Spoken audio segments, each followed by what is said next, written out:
शक्ति की आराधना का पर्व यानी कि नवरात्र का पर्व लगातार जारी है। 9 दिनों तक भक्त भक्ति में रमे हुए हैं और लगातार माता की पूजा अर्चना कर रहे हैं, उनको मना रहे हैं। और नवरात्रि का आज तीसरा दिन है। नवरात्रि का तीसरा दिन यानी कि मां चंद्रघंटा का दिन। हालांकि देखा जाए तो नवरात्रि के 9 ही दिन देवियों के होते हैं, सभी देवियों को समर्पित होते हैं, लेकिन फिर भी इनमें विशेषकर अलग अलग देवियों की पूजा होती है। इसी प्रकार आज तीसरे दिन यानी कि चंद्रघंटा की पूजा अर्चना आज के दिन की जाती है। तो मां चंद्रघंटा को समर्पित है आज का दिन। और नवरात्रि में तरह तरह से पूजा अर्चना भी करते हुए भक्त नजर आ रहे हैं, लेकिन क्योंकि विशेषकर मां चंद्रघंटा की किस तरह से आज पूजा अर्चना करनी है, किस तरह का मां का स्वरूप होता है और मां चंद्रघंटा आखिर क्यों कहलाती है चंद्रघंटा, इन सभी सवालों के जवाब आज हम लेंगे। हमारे साथ स्टूडियो में मौजूद है पंडित राजेंद्र आचार्य जी। पंडित जी, आपका बहुत बहुत स्वागत है हमारी खास चर्चा में। तो पंडित जी देखिए, लगातार हम चर्चा भी कर रहे हैं, नवरात्र का पर्व लगातार जारी है क्योंकि आज तीसरा दिन है। लगातार पूजा अर्चना भक्त कर रहे हैं, लेकिन कहा जाता है कि जो आज का दिन होता है, विशेषकर आज मां चंद्रघंटा की पूजा अर्चना की जाती है। तो मैं सबसे पहले यही जानना चाहूंगी कि आखिर मां चंद्रघंटा क्यों कहलाती है, कैसा उनका स्वरूप है। ये तमाम जानकारी आप हमारे दर्शकों को देंगे तो अच्छा रहेगा। जय तुम देवी चामुंडे, जय भूतार्थ हारणी, जय सर्वते देवी काल रात्रि नमस्ते। मां जगदम्बा की नवरात्रि में नव शक्ति की साधना का जो पर्व चल रहा है, जिसका आज तिथि दिवस है। आज के दिन मां चंद्रघंटा की पूजा की जाती है। मां चंद्रघंटा कौन है, हमें जानना होगा। अब मां चंद्रघंटा का स्वरूप क्या है? जब असुरों का संख्या में बढ़ जाना, कोई भी गलत चीज बढ़ती है तो कभी ना कभी कोई अच्छी शक्ति आकर के उसको नष्ट करती है। तो असुरों की संख्या बढ़ी और असुरों ने तय किया कि किसी भी तरह से इंद्र की सिंहासन पर कब्जा किया जाए। और असुरों का स्वामी महिषासुर, तो महिषासुर ने देवताओं से संग्राम करना प्रारंभ कर दिया और इंद्र की आसन तक पहुंच गया। इंद्र की आसन पर भी कब्जा हो गया। तो सारे देवता घबरा करके भगवान विष्णु ब्रह्मा त्रिदेव के पास पहुंचे। ये शक्तियां हैं, ये कहीं पराजित नहीं होते।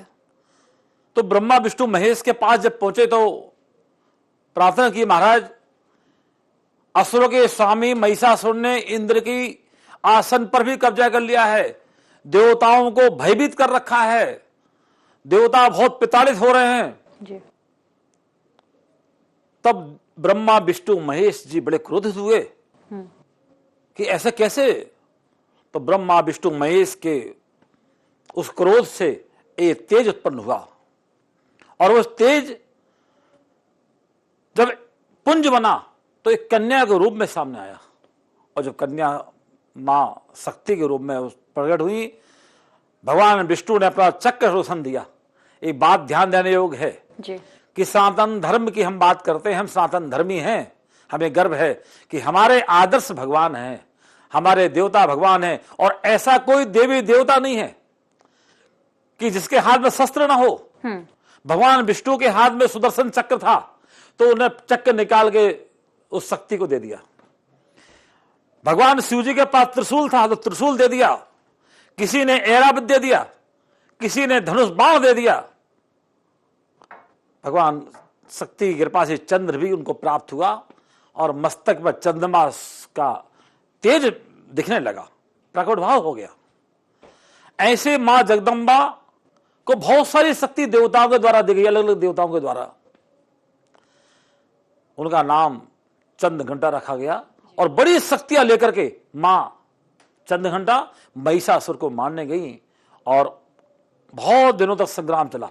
महिषासुर तो घबरा गया, डर गया कि इतनी शक्तिशाली एक महिला, साधारण सी दिखने वाली महिला के पास इतनी शक्ति आ जाना, ये बड़ा आश्चर्य विषय था। आज की महिला सर्वशक्तिमान है। हम उस महिला को जिस दिन शक्तिमान के रूप में देख लेंगे, उस दिन हमारा घर भी व्यवस्थित हो जाएगा, उस दिन हमारा राष्ट्र विकसित हो जाएगा। जिस घर में महिला की चलती हो, जिस राष्ट्र में महिला ने मैनेजमेंट, प्रबंधन की प्रमुख है, वो मां जगदम्बा ने महिषासुर का नस्त नाबूद तो किया ही, सारे असुरों का संहार कर डाला। और उनकी जब घंटा धुनी से, इतनी जोर से घंटा धुनी हुई कि देवताओं के कान फट गए, तो देवता भी घबरा गए। तो असुर तो उस घंटा धुनी से नष्ट हो गए, और उनके शेर की दहाड़ से भी कई असुर नष्ट हो गए। तो इसलिए उनका नाम चंद्र घंटा पड़ा। मां चंद्र घंटा का ये स्वरूप है। सुंदर स्वर्ण वस्त्र पहने हुए, देवताओं के शक्ति से, देवताओं के पुण्य से उनका जन्म हुआ, प्रादुर्भाव हुआ। सिर पे चंद्रमा होने के कारण उनका नाम चंद्र घंटा कहा गया है। ऐसी मां चंद्र घंटा का आज तृतीय दिवस है। जी, निश्चित ही काफी अच्छा स्वरूप है माँ का। और क्योंकि कहा जाता है कि जब जब बुरी शक्तियां आएंगी तब तब कहीं ना कहीं माँ वहां प्रकट हो जाएंगी और अपने भक्तों की रक्षा माँ करती ही है।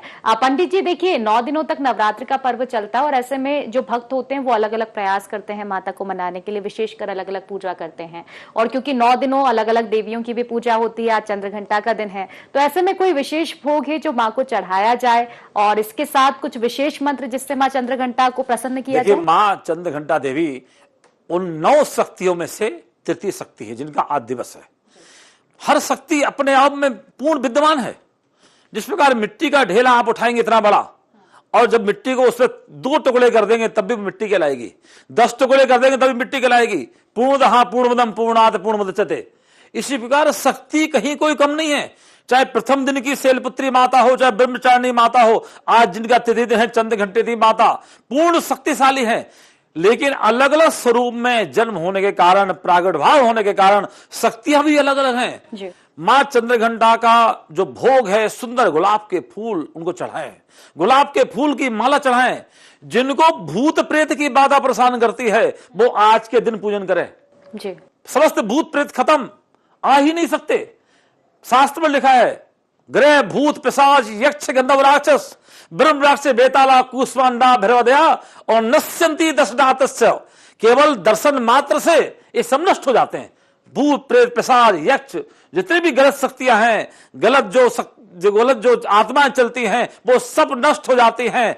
दूसरी बात, जिनको जीवन में रोग से पीड़ित हो, जो लोग कई दिनों से रोग ठीक नहीं हो पा रहा हो और बहुत परेशान चल रहे हो, ये रोग ठीक नहीं हो पा रहा है, अस्पताल में भर्ती हो, उनको यदि वो कर सकते हैं तो उनको मां चामुंडा का ध्यान करके ओम देवी चंद्र घंटे ते नमः इस मंत्र का लेटे लेटे भी जाप कर सकते हैं।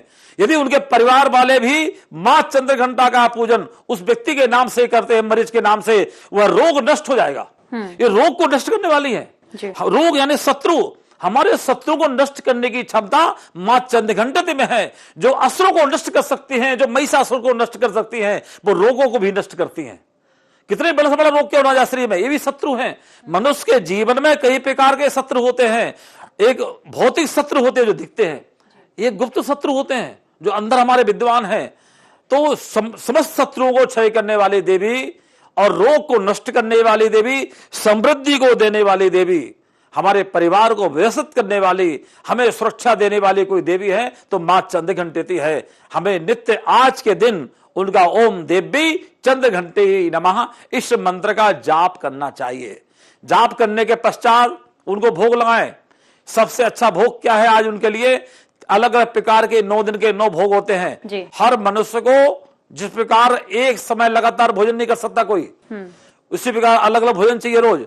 इस प्रकार मां को भी अलग अलग भोग लगाएं, जो नियम से जो ग्रहण करना चाहती है। जैसे आज का दिन है, आज चंद्र घंटे माता को दूध से बनी मिठाई का भोग लगाएं, दूध से बनी शुद्ध खीर का भोग लगाएं। ऐसा नहीं कि नकली दूध बन गया उससे बना दे खीर। शुद्ध गाय का दूध से खीर बनाएं और खीर बना के मां के सामने अर्पण करें। जिस प्रकार आपका भोज्य होगा उसी प्रकार आपको फल प्राप्त होगा। और बनाकर फिर माई की प्रार्थना करें चंद्र घंटी माता की। शरणागत दीनार्थो परित्राण प्राण सर्वस्याति हे देवी नारायणी नमोस्तुते। हे मां, हम आपके शरण में है, हमारे अपराध को क्षमा करिए।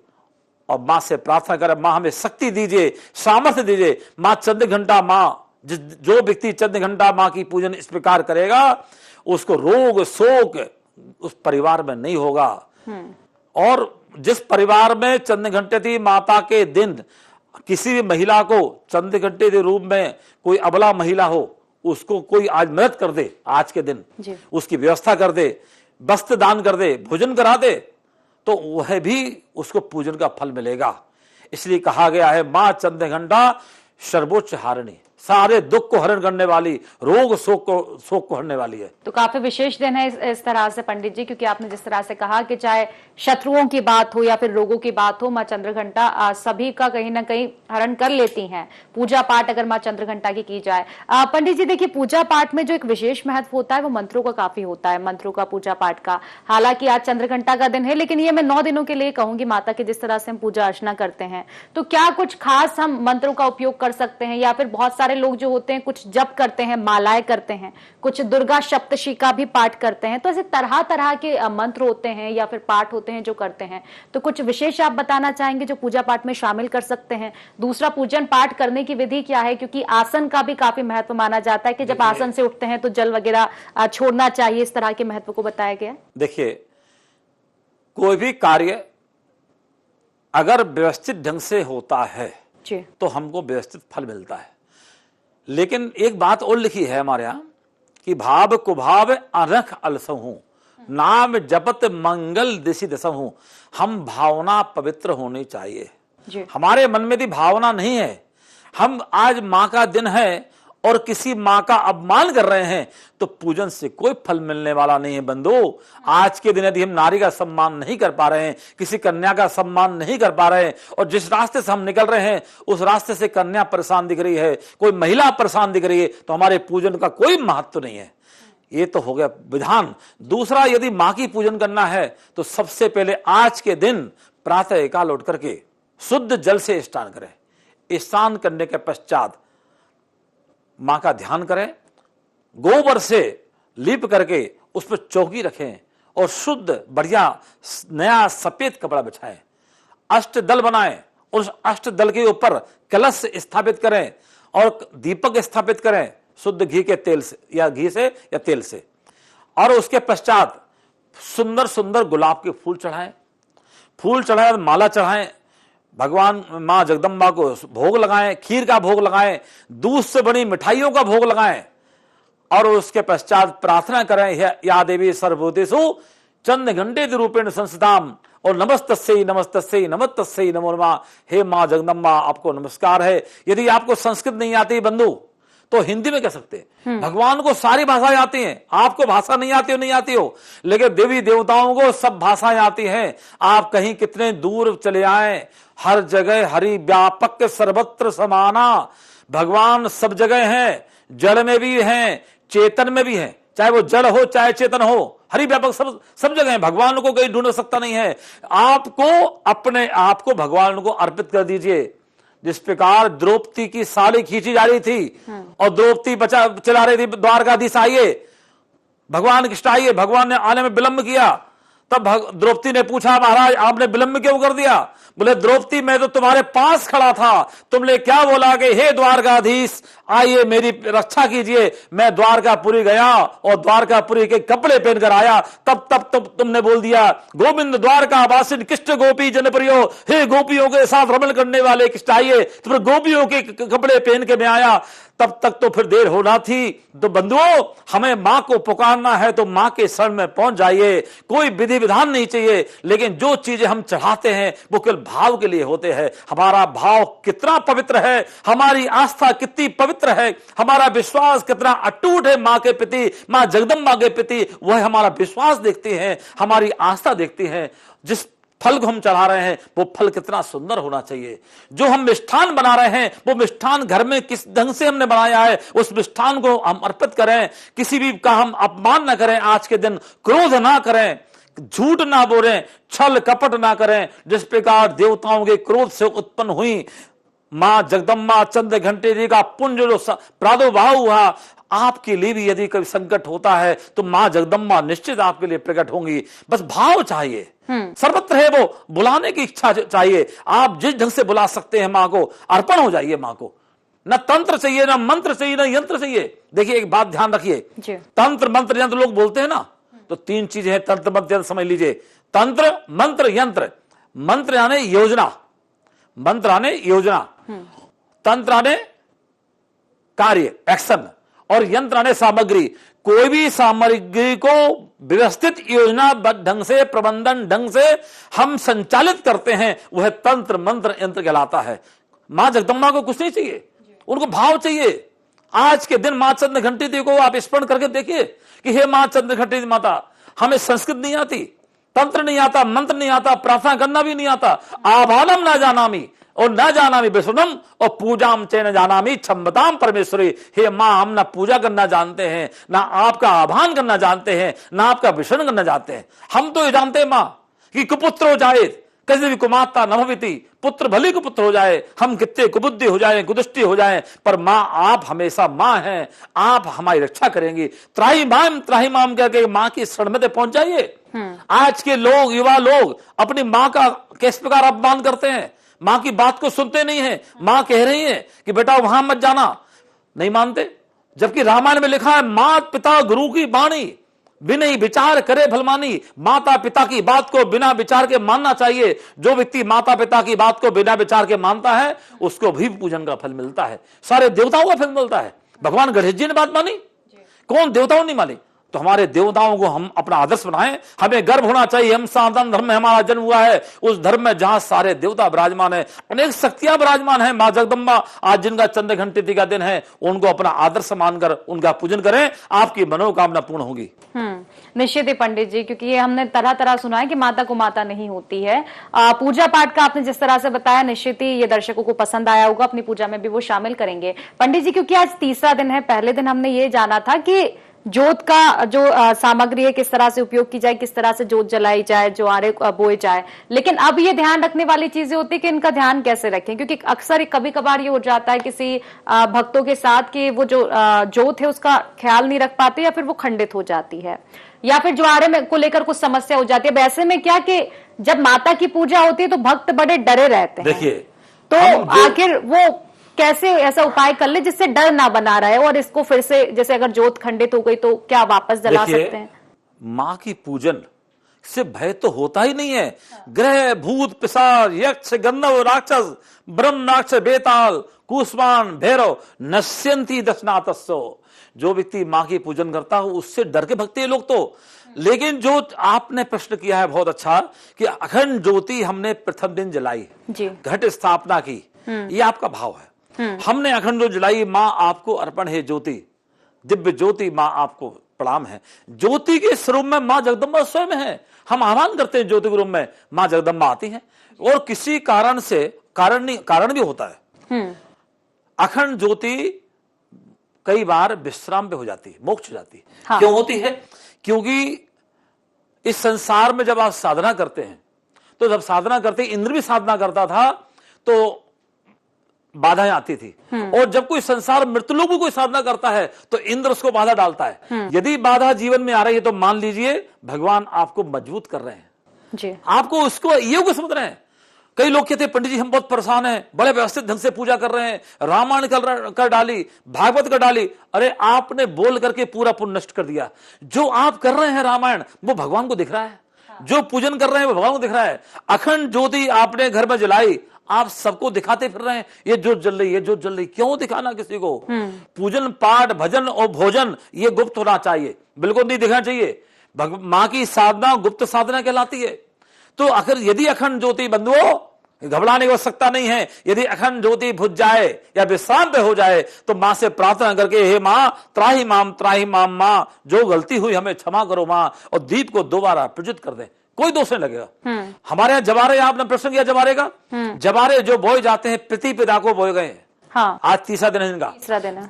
लगातार उनकी पूजन की जाती है। जवारों पे शुद्ध जल डालिए, जल के पूजन करिए, जल चढ़ा करके चंदन लगाइए, प्रत्येक खप्पर में चंदन लगाएं, अक्षत चढ़ाएं, फूल चढ़ाएं, आज के दिन भी चढ़ाएं। उसके बाद जवारों में कोई आपको बदलाव ना देखे तो मां से प्रार्थना करें, मां कहां हैं आप जी? हम आपका आह्वान कर रहे हैं मां, हम आपका पूजन करना चाहते हैं, मां पधारें। ऐसे कई चमत्कार संसार में हमने देखे कि जिनके यहाँ चतुर्थी तक जवारे नहीं उगते, फिर चिंतित हो जाते हैं लोग। तो हमारा ये कहना है, चिंतित मत होइए, मां को आने में विलंब इसलिए हो सकती है कि आपको बुलाना नहीं आ रहा है। आप पुत्र बन जाइए, सच्चे पुत्र बन जाइए, निर्मल मन से पुत्र बन जाइए। देखिए मां कैसे आपके पास आती है, कोई चिंता मत करिए, मां का पूजन में कोई डरने हो सकता नहीं है बंधुओं। लोग डराते हैं कि ऐसा हो जाएगा वैसा हो जाएगा, कहीं कुछ नहीं होता। मां तो मां है, मां को अपना अर्पण तो होके देखिए, जो आपके पास है वह चढ़ाकर तो देखिए, किसी भी महिला का सम्मान करके देखिए, उसके मन से दुआ निकलेगी तो आपके सारे कार्य बनेंगे। आप सम्मान करके देखिए किसी का। तो यह मां की पूजन का विधान है। न जबारे खंडित होते हैं, न दीप खंडित होता है। जब जो चीज अगर होती है तो कहीं ना कहीं भाग्य विधान होता है। इसे निश्चित रहिए, कोई भय मत करिए। मां के साथ तो शेर है। अरे जिनकी हम पूजा कर रहे हैं उनके साथ शेर स्वयं चल रहा है, जो सारे जंगल का राजा है। हम जिनकी पूजा कर रहे हैं मां जगदम्बा, जो असुरों को मारने वाली है, महिषासुर, आज का दिन है, आज महिषासुर को संहार करने वाली चंद घंटिती मां है। इतनी बड़ी शक्ति मां हमारे साथ है। हमारी मां इतनी शक्तिशाली है, इतनी बलशाली है, तो हमें डर किसका? सारी शक्ति की आराधना यदि हम अपने मन से अर्पित करें तो हम स्वयं शक्तिवान बनेंगे, सामर्थ्यवान बनेंगे। जी निश्चित है पंडित जी, क्योंकि ये बहुत जरूरी होता है, क्योंकि अक्सर देखा जाता है, लेकिन अब शायद ये जो संशय भक्तों में रहेगा वो मिट जाएगा कि डरने की जरूरत नहीं है, क्योंकि भगवान भाव के होते हैं, या हमने भी भाव के भूखे होते हैं। क्योंकि देखिए जब एक बात कहना चाहते हैं, शक्ति की आराधना देवताओं ने भी की है। हाँ, देवताओं के साथ साथ इस मृतलोक में मनुष्यों ने भी की है। ज्यादा दिन की बात नहीं है, वीर शिवाजी हमारे इस देश के राजा थे। जब वीर शिवाजी ने मां की आराधना करके ही उस राज्य की रक्षा की। आद्य शंकराचार्य जिनका भारत भूमि पर जन्म हुआ, जब सारे विश्व में धर्म के, हमारे सनातन धर्म के लोग कम हो गए थे, तो आद्य शंकराचार्य जी का जब अवतार हुआ तो आद्य शंकराचार्य जी ने मां की प्रार्थना की, हे मां, न हम तंत्र जानते हैं, न मंत्र जानते हैं, न तंत्रम नो मंत्रम तदपि च न जाने स्तुति महो। ये प्रार्थना की उन्होंने, शंकराचार्य जी द्वारा लिखा गया स्त्रोत है। तो हमारे यहां मां को आवश्यकता नहीं है। बड़े बड़े राजाओं की शक्ति प्राप्त की। भगवान राम ने जब धनुष यज्ञ में धनुष उड़ाने तब मां से प्रार्थना की। हर जगह मां शक्ति की आराधना का हमारे वर्णन मिलता है। शक्ति की उपासना करिए, सारी शक्ति प्राप्त होगी। और जहां शक्ति होगी, कोई भी राष्ट्र दुनिया में बिना शक्ति के नहीं चल सकता। शक्ति होना चाहिए, और शक्ति तब प्राप्त होगी जब आपके मन में संकल्प होंगे, जब आप मां की आराधना करेंगे, शक्ति का आह्वान करेंगे। निर्मल मन से करना होगा। निश्चित है, कुल मिलाकर निर्मल मन अपना रखें। और साथ ही जिस तरह पंडित जी आपने एक बहुत अच्छी बात बताई है कि अगर हमारा भाव गलत है, अगर हमारे मन में खराब विचार चल रहे हैं, जिस तरह से आपने एक मान सम्मान की भी बात की कि स्त्री का सम्मान आप नहीं कर रहे हैं और माता की पूजा कर रहे हैं, तो ये पूजा भी फिर व्यर्थ जाएगी। इसलिए पहले मन को निर्मल रखें और उसके बाद पूजा पाठ करें। पंडित जी आपका बहुत बहुत शुक्रिया, तमाम जानकारी आपने हमारे दर्शकों तक पहुंचाई। उम्मीद है आपको भी पसंद आया होगा और आप भी अपनी पूजा में शामिल करेंगे। तो देखिए, नवरात्रि का पर्व लगातार जारी है। आज तीसरा दिन है मां चंद्रघंटा का, और जिस तरह से पंडित जी ने बताया कि किस तरह से पूजा अर्चना करनी है, कैसा स्वरूप होता है मां का, तो निश्चित ही ये जानकारी आपको लाभ पहुंचाएगी। आप भी अपनी पूजा पाठ में शामिल करेंगे और बाकी अन्य दिनों के लिए भी हम आपको जानकारियां देंगे रोजाना। तो फिलहाल आप बने रहिए IND24 के साथ, देखते रहिए IND24। नमस्कार।